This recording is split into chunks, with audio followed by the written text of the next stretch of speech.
پس از حاکمیت دوباره امارت اسلامی در کشور، دروازه مکتب‌ها برای دانش آموزان دختران بالاتر از صنف ششم مسدود شد.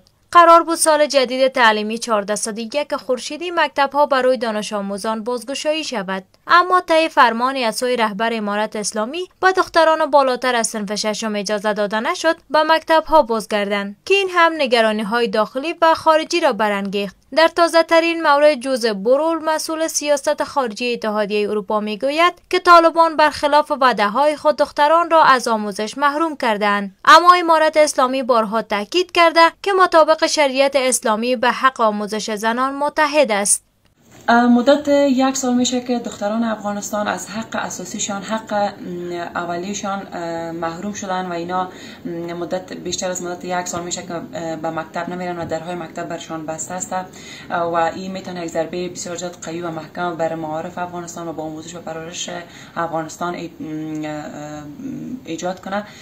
اگر اتحادیه اروپا انتظار ای را داره که طالبان با وعده هایشان عمل میکنن و زنان افغانستان را نگذارن از حق و حقوق اساسیشان برخوردار باشه، این یک انتظار اشتباه است. زنان نیمه پیکر جامعه را تشکیل میدهد.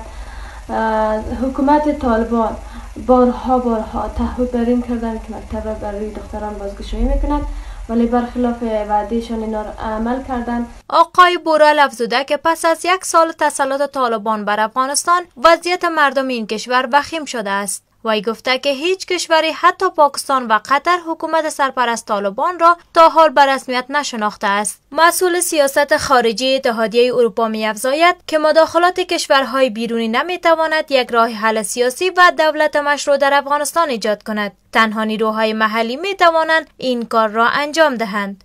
ساختار سیاسی در افغانستان متفاوت از ساختارهای جهان امروزی است.